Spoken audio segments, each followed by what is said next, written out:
Hello and welcome. My name is Alan, and we are back with more notable names in African American history. But before we get into the video, I'm going to let y'all know that I do have ways for y'all to donate. Because again, I do this on my own. I don't get corporate sponsors. I don't do anything like that at all. This is all me, myself, and I. And yeah, we're the only ones doing this. Me, myself, and I. But if you do want to donate, don't put yourself out. Pay your bills. Take care of other things first. But if you do wish to donate to me, I have a coffee account in the description link below the video. If you wish to make smaller one-time payments, that's fine. But if you want to donate more on a month-to-month basis, I've also got a Patreon link in the account. But with that said, let's jump into the video here. This was meant to be Wednesday's video, but anyway, who we are looking at today is none other than Sojourner Truth. And this is from the Library of Congress.gov. One of the few African American women to participate in both the abolition of slavery and the women's rights movements. She was born a slave and was unschooled, but was a great speaker, preacher, activist, abolitionist. So yeah.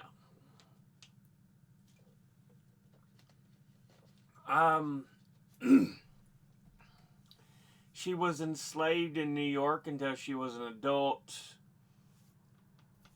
She was born Isabella Baumfree around the turn of the 19th century, so beginning in right around the 1800s.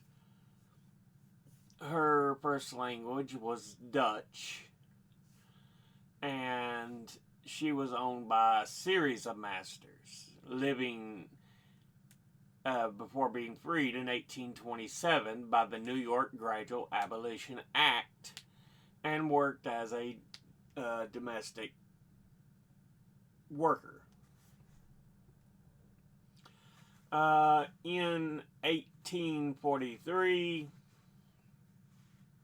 she believed that she was called by God to travel around the nation, thus a sojourn, a travel, a trip, and preach about the truth of his word. Thus, her new name, Sojourner Truth. But yeah, born Isabella at birth in 1797 in Hurley, New York. So yeah, right before the 1800s. She was enslaved for approximately 28 years of her life.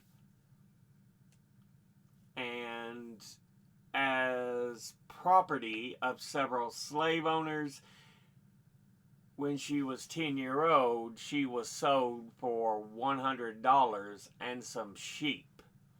Dutch was her first language, and it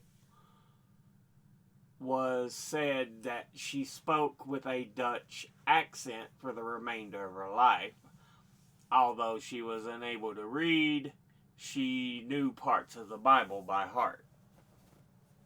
Because you'll find with a lot of African American history, a lot of the information is given by word of mouth. And it's very common. Even today, a lot of tales went by word of mouth until they were finally written down. As an abolitionist and a traveling preacher, Isabella understood the importance of fighting for freedom, and after her conversion to Christianity, she took the name Sojourner Truth. Sojourner because I was to travel up and down the land showing people their sins and being a sign to them, and truth, because I was to declare the truth unto the people. This new name reflected a new mission to spread the word of God and speak out against slavery. As a woman's rights activist, she faced additional burdens that white women did not have, plus the challenge of combating a suffrage movement which did not want to be linked to anti-slavery causes, believing it might hurt their own cause. Yeah, remember, we're talking, 1820s?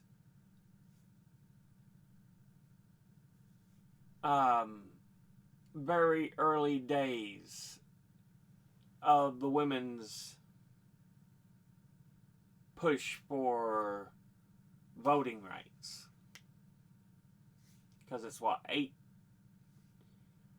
want to say like 1830 something. I believe it's the 19th Amendment that gave women the right to vote. So yeah. But yeah.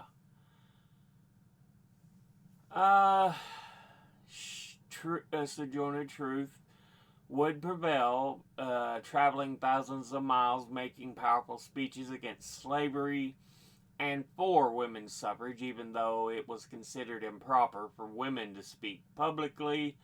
Again, a big pushback on women being public figures, especially at that point in history. In a speech given at the Women's Rights Convention in Akron, Ohio in 1851, she proclaimed that if the first woman God ever made was strong enough to turn the world upside down all alone, these women together ought to be able to turn it back and get it right side up again. It was here, too, that Truth gave her most famous speech entitled, "Ain't I a Woman?" This speech sternly chastises those who feel women and blacks are inferior. A common thing, if you watch any of my videos on Southern horrors and other writings by Ida B. Wells, you'll see much of what was going on. The fact that they did treat African Americans as such inferior people. It didn't matter if they were women, children, whatever. They were considered inferior, almost like livestock. It's insane. It really is. The speech is eloquent and passionate. She has the distinction of being the first African American woman to win a lawsuit in the U.S.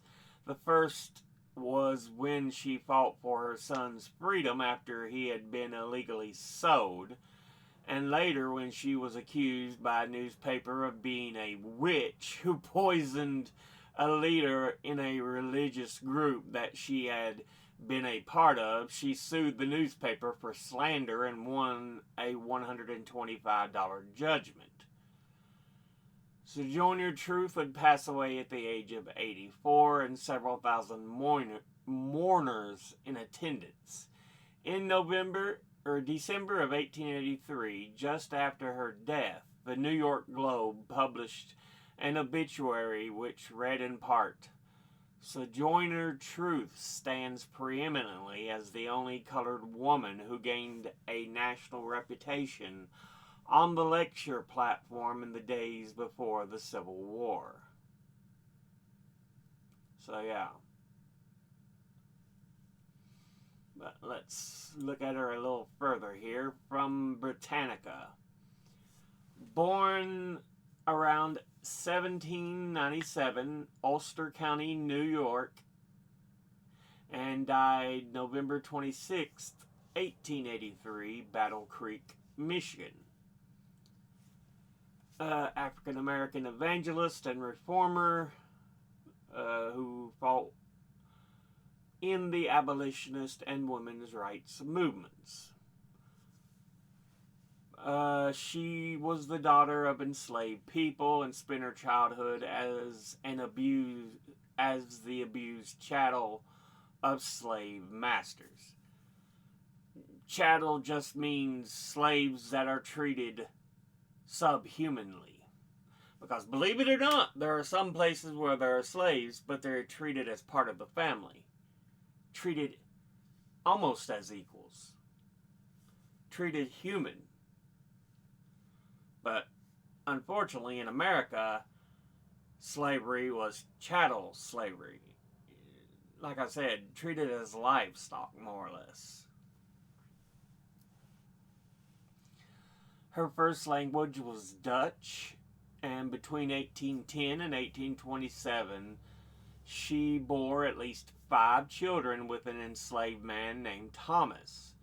Just before New York State abolished slavery in 1827, she found refuge with Isaac van Wagener, who manumitted her.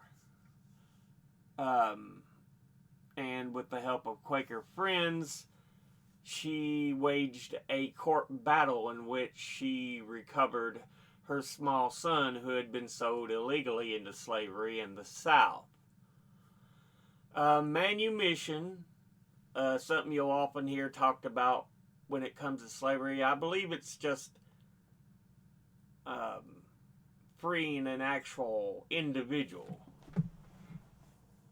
If I remember right, let me look this up. Manumission. Yeah, release from slavery. It's kind of what I thought.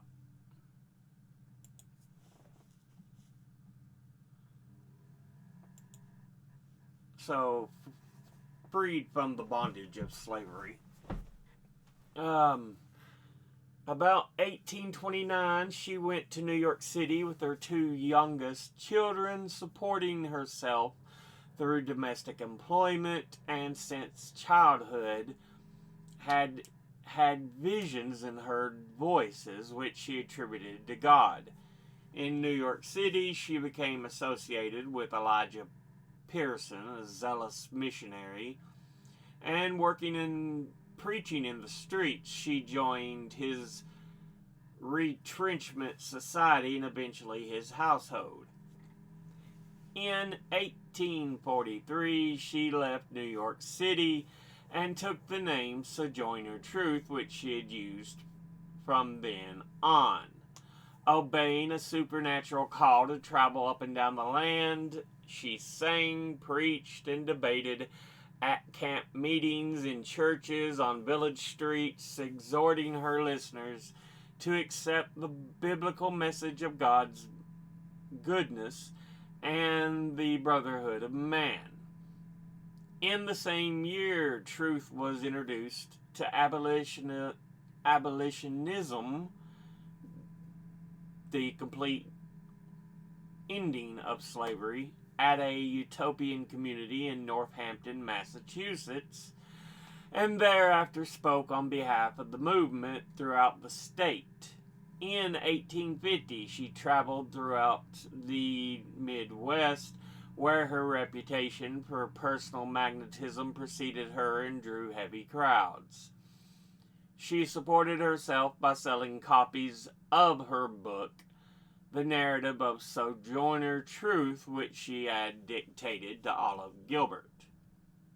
Encountering the women's rights movement in the early 1850s, and encouraged by other women leaders, notably Lucretia Mott, she continued to appear before suffrage gatherings for the rest of her life. And suffrage is just the freedom to vote. Right to vote.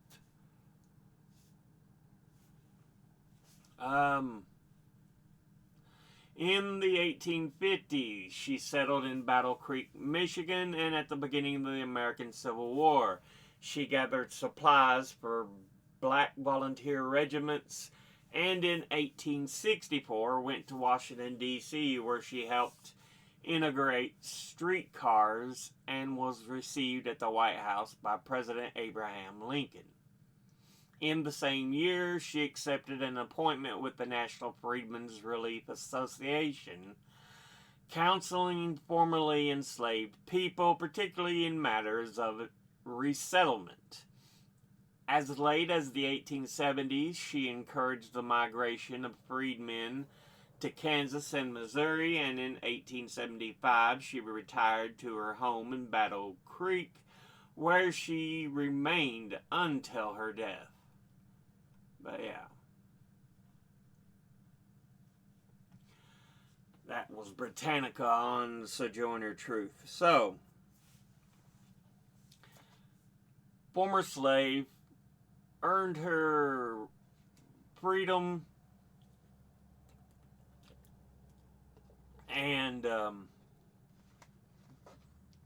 would fight for the end of slavery in the U.S., abolition, and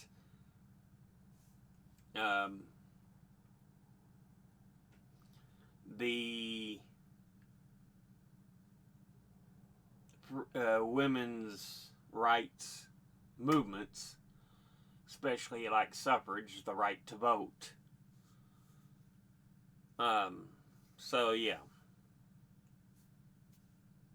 And continued pushing for civil rights, even though she was a freed individual, even before the Civil War.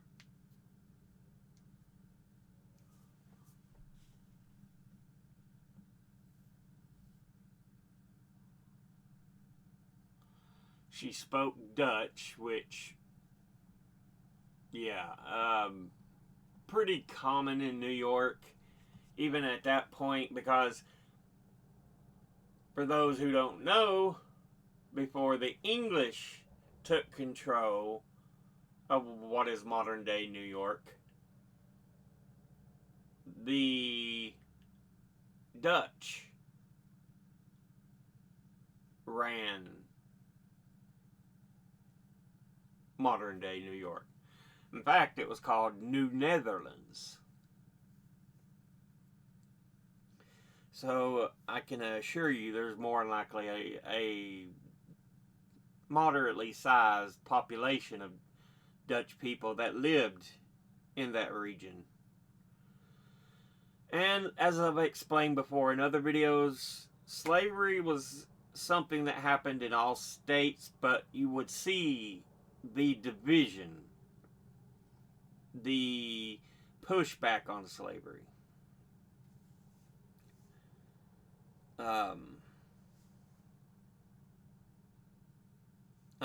I think they had already at this point banned bringing in new slaves. It's like, you've got the slaves you need. You don't need any more. Just what live there and are born there. But you can't, ship more slaves in from overseas.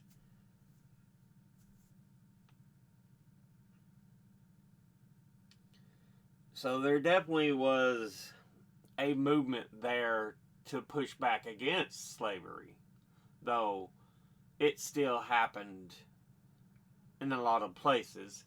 New York and a lot of northern states would end slavery before the southern states did, seeing as much of the economy of the South depended upon slavery. So yeah.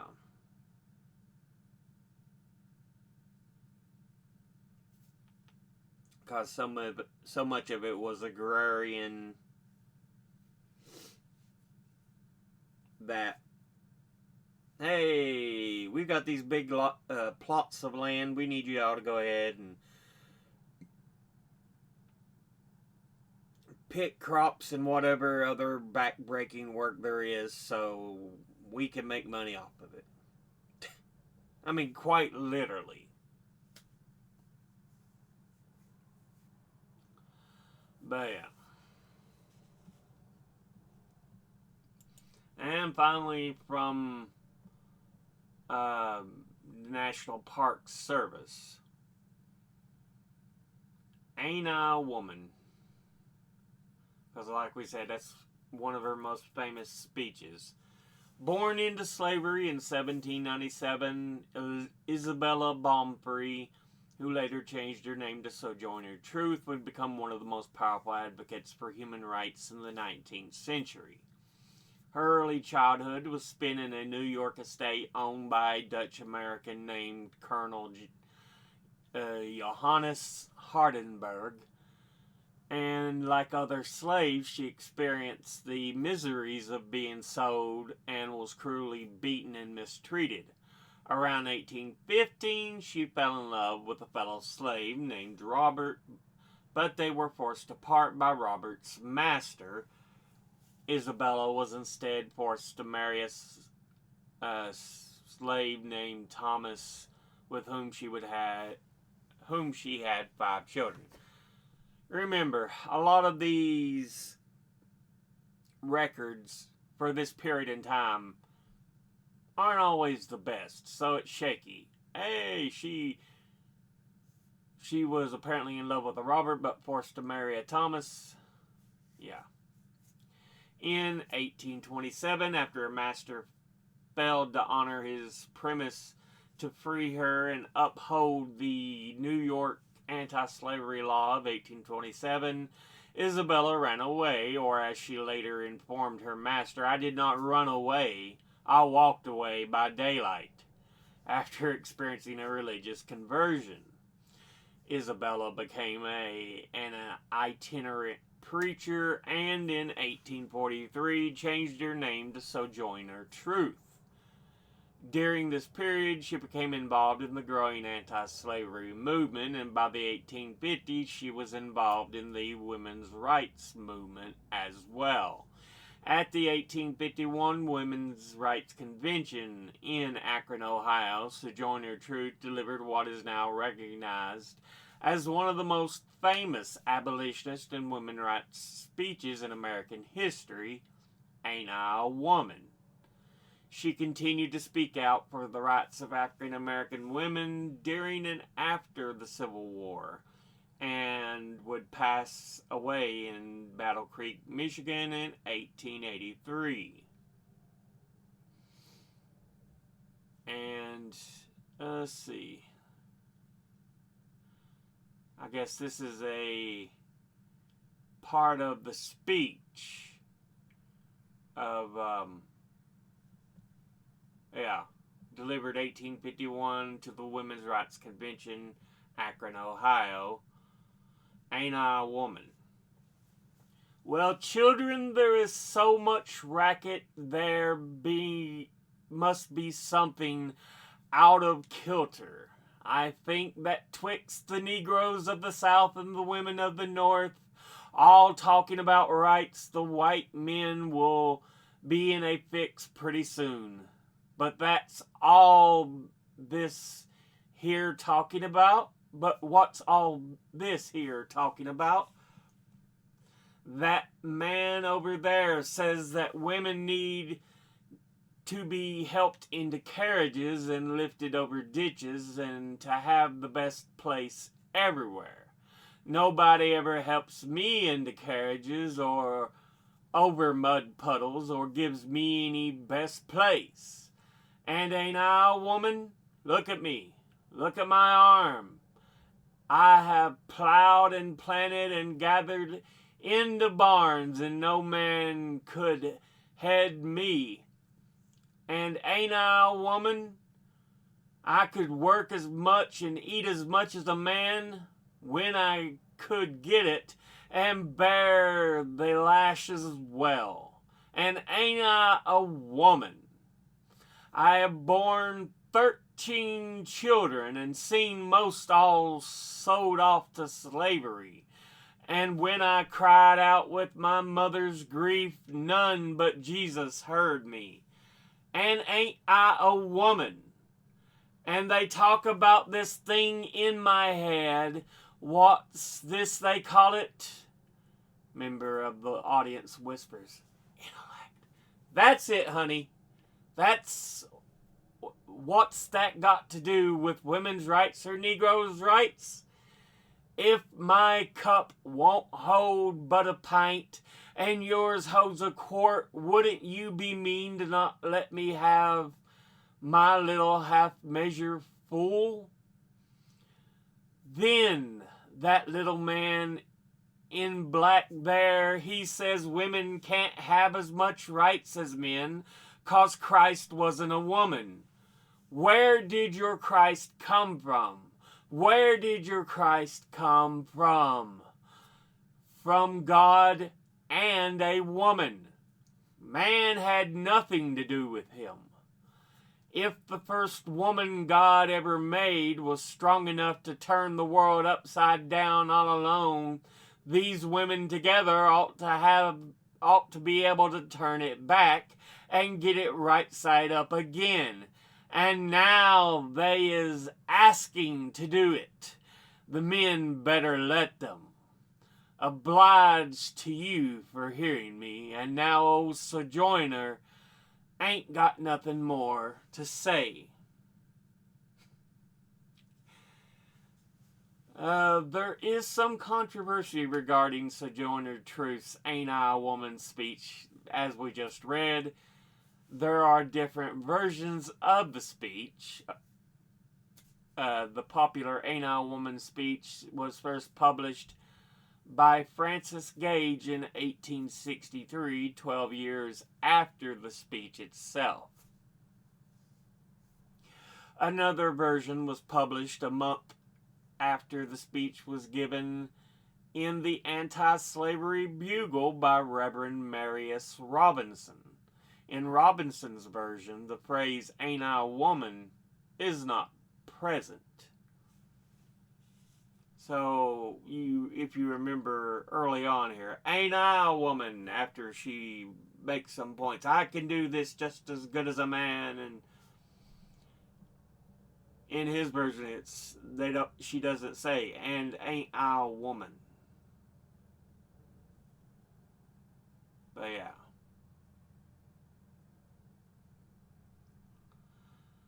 But that's a look at Sojourner Truth, abolitionist, fighter for women's rights, civil rights,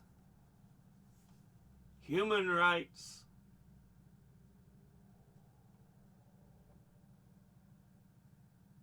Yeah. Just fighting for all the right things. Yeah, abolitionist, human rights activist.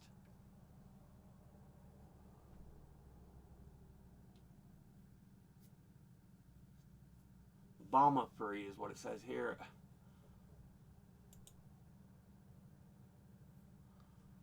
Others it said bomb free.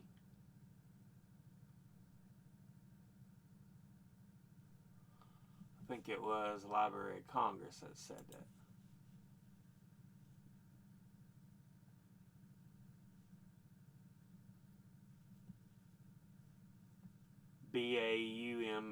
Baumfree. Wikipedia has it Bomba free, Bomefree. Again, likely originally a Dutch name, so I can understand there being some different spellings.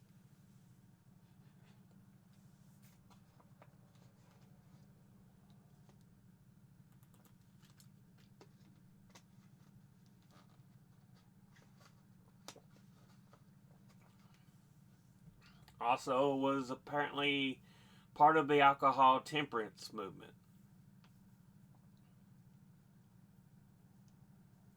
Because there were so many people consuming alcohol at that point in time.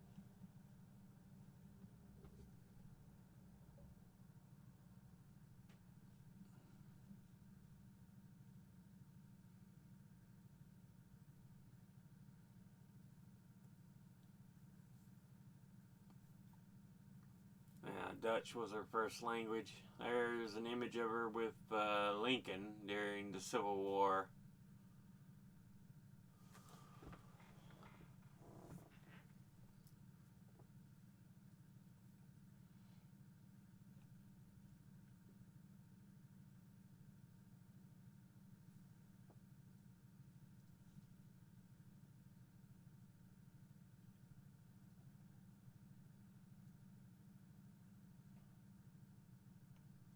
Yeah.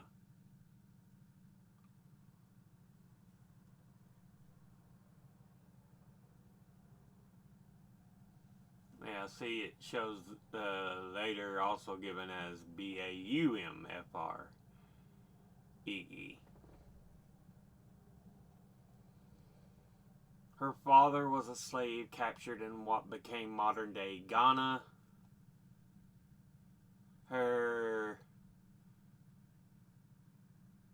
uh,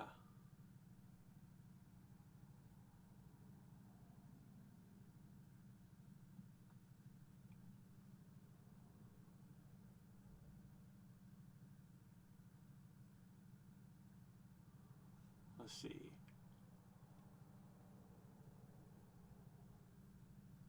While her mother was captured from the area of modern day Guinea.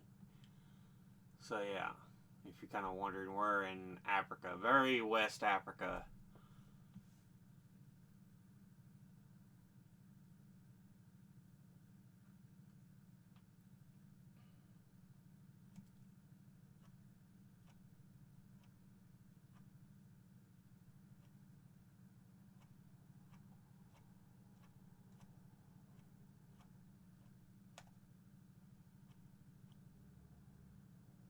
So yeah. But we'll go ahead and end this episode there. Interesting look at Sojourner Truth. Yeah, just trying to fight everything she believed was right, which a lot of it very much was. Abolition of slavery, the rights of women and women's suffrage. Yeah, very much good causes. But with that, we'll go ahead and end the episode. As always, educate thyself, think, read, study, learn. Someone tells you something you have trouble believing, ask them to cite their sources. I'll be putting my links and sources in the description box below the video. Thank you all for watching. I'll see you all in the next one. Until then, later.